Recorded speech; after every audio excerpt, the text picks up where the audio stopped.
Agora eu queria trazer para vocês alguns exemplos no Novo Testamento e no Antigo Testamento, na Bíblia, de alguns personagens, ou atitude de alguns personagens que o tornaram pobres de espírito, né? Que mostram na prática o que seria pobre de espírito. O primeiro versículo está lá em Isaías, vocês podem ver, 57, versículo 15, diz assim: porque assim diz o alto, o sublime, que habita a eternidade, o qual tem o nome de santo. Habito no lugar, no alto e santo lugar, mas habito também com o contrito e abatido de espírito, para vivificar o espírito dos abatidos e vivificar o coração dos contritos.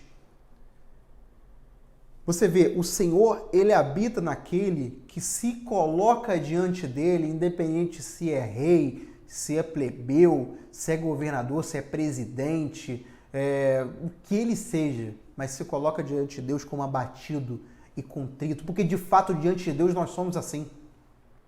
De fato diante de Deus não somos nada. Na verdade é um reconhecimento da própria condição do ser humano. Não é assim, eu tenho que trazer para mim a pobreza e falar assim, eu tenho que tirar as coisas de mim para falar, você é fraco, então eu vou tirar as coisas de você. Não, nós somos fracos, independente daquilo que a gente faça de bom, ou até do império que a gente possa construir. O maior imperador que existiu no ser humano, na história humana, ele era pobre de espírito. O maior profeta, o maior homem de Deus, ele era pobre e contrito, porque diante de Deus nós não somos nada. Outro exemplo que eu queria trazer com vocês é do apóstolo Pedro, quando ainda era discípulo. Eu acho interessante, teve uma pesca, que foi a pesca miraculosa, Jesus mandou eles jogarem para outro lugar, ele falou que já tinha jogado, aquela coisa toda. Vou colocar o texto na tela aí para vocês. E quando o Pedro pescou e veio muito peixe, ele falou assim, não, se retira de mim. Olha o versículo que eu coloquei para vocês. Lucas 5:8. Senhor, retira-te de mim, porque sou pecador.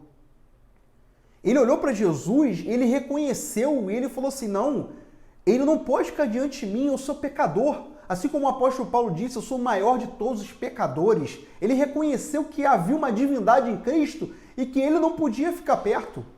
Como Moisés, que quando o Senhor falou, tira a sandália dos pés, que o lugar que você está é santo. E ele retirou, porque onde Deus está, o lugar é santo e precisa ter reverência e precisa ter um coração contrito e quebrantado. Outro exemplo que eu queria trazer para vocês é do filho pródigo. E, na verdade, eu posso colocar até os dois exemplos, o filho pródigo e o irmão mais velho, né? O filho pródigo, ele era cheio de si, ele não era pobre em espírito, ele não era pobre de espírito, ele não era humilhado diante de Deus. E quando ele pediu para o seu pai, ele falou assim, não, eu quero tudo e vou sair. E saiu. Foi para uma terra longínqua.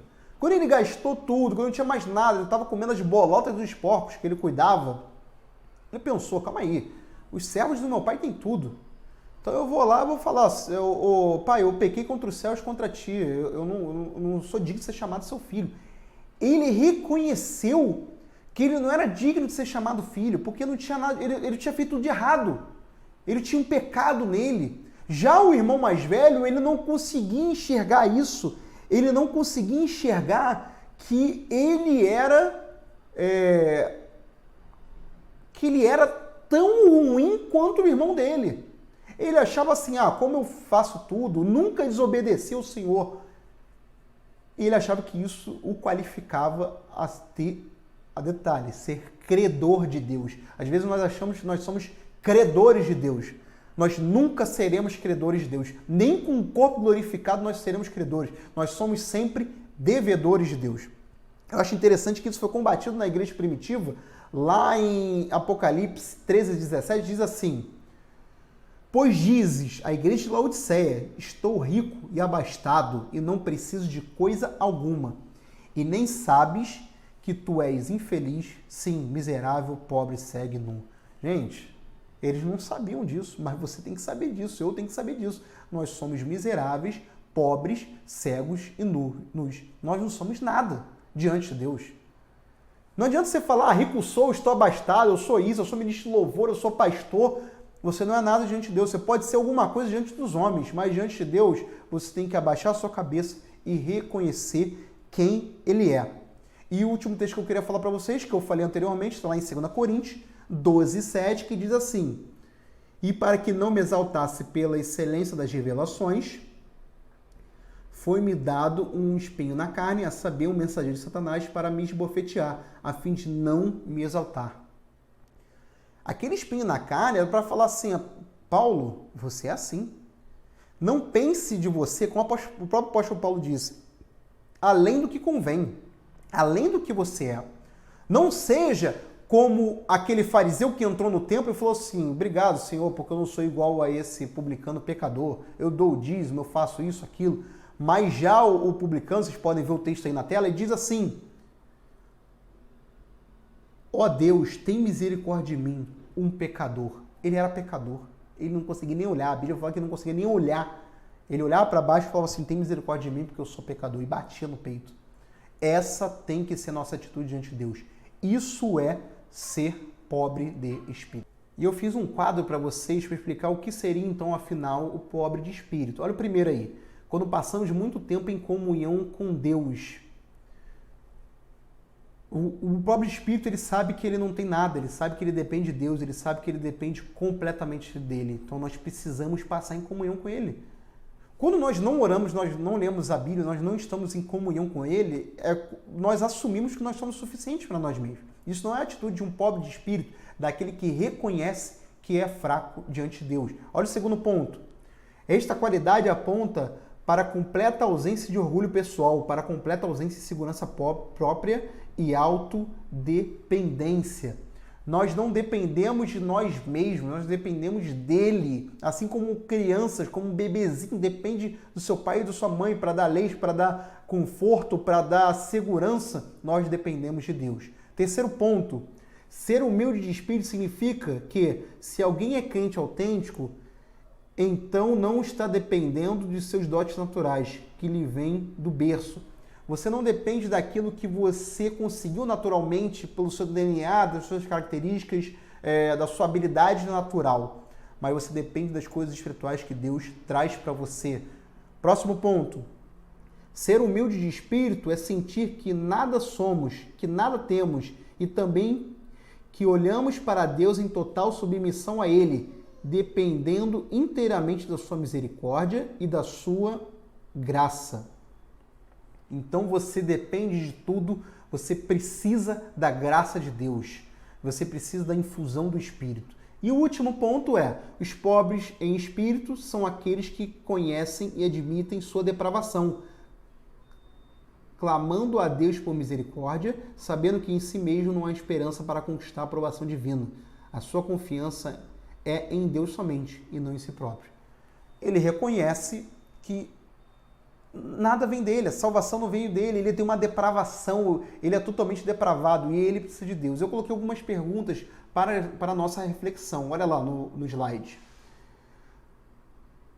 Pareço-me com essa descrição? Sou mesmo humilde de espírito? Como é que me sinto a meu respeito quando penso em termos de Deus e na presença de Deus? Em minha vida diária, quais são as coisas que costumo dizer, sobre o que costumo orar e o que costumo pensar sobre mim mesmo? São questões interessantíssimas que eu trago para a reflexão de vocês. E eu fiz essa minha reflexão na hora de preparar esse estudo para vocês e eu peço para que vocês façam essa reflexão. O que você pensa de você mesmo? O que você pensa com relação a Deus? Você é de fato pobre de espírito depois de tudo isso que eu falei para vocês? Então, como nós nos tornamos pobres de espírito? Na verdade, assim, tudo que eu disse para vocês ao longo da parte desse estudo, vocês já podem tirar conclusões lógicas de como se tornar pobre em espírito, né? Mas, no primeiro momento, lá em Hebreus 12, diz assim, olhando para Jesus, o autor e consumador da nossa fé. Só olhando para Jesus. Você só pode ser pobre em espírito olhando para ele e tomando o exemplo dele. Ele mesmo se esvaziou. E quando você olha para ele, não só você viu o seu exemplo, mas também você reconhece que ele é tudo. Você olha e vê todo o poder dele, tudo aquilo que ele tem divinamente falando. Você olha para Deus e fala assim, ó, eu não sou nada. Com um olhar espiritual, você olha para Deus e fala, eu não sou nada. quando você consegue olhar para Deus e reconhecer aquilo que Ele é na sua vida, consequentemente você vai olhar para você e reconhecer que você não é nada. Só que nós só conseguimos olhar para esse espelho através da Bíblia, através da oração, através da comunhão com Deus. Então, só em comunhão com Deus, em oração, principalmente na leitura da sua palavra, nós poderemos olhar todos os feitos de Deus, tudo aquilo que Ele é em sua essência, tudo aquilo que Ele faz, tudo aquilo que Ele fez por nós e tudo aquilo que nós somos, ou que nós não somos, né? E reconhecendo, quando você olha isso, as escamas dos seus olhos caem e você consegue reconhecer: eu não sou nada, Ele é tudo. É mais uma questão de reconhecimento, de visão, de você olhar verdadeiramente e ver quem você é. E ver, olhar para o seu interior e ver os seus pecados. Ninguém pode saber os seus pecados senão você e Deus. Ninguém conhece aquilo que você faz senão você e Deus. Então, aquele que tem que achar que você é o maior pecador é você e Deus. Só eu consigo ver as minhas piores debilidades, os meus piores problemas, os meus piores pecados. Só eu e Deus. Só que Deus já reconhece que eu sou pobre. Eu que tenho que reconhecer que eu sou pobre também. Eu não tenho que me fazer pobre. Eu já sou pobre. Eu tenho que reconhecer que eu sou pobre. Então, concluindo, aquele que olha para si mesmo e reconhece que ele é pobre, que ele depende, é dependente, ele se volta para Deus. Ele é pobre em espírito. Olha um trecho que eu coloquei aí de um livro. Bem-aventurado um homem que reconhece sua própria debilidade extrema e confia exclusivamente em Deus. Então, eu queria trazer isso para vocês como um resumo. Bem-aventurado o homem que reconhece a sua própria debilidade extrema e confia exclusivamente em Deus. O pobre de espírito, ele confia exclusivamente no Senhor Jesus. Amém?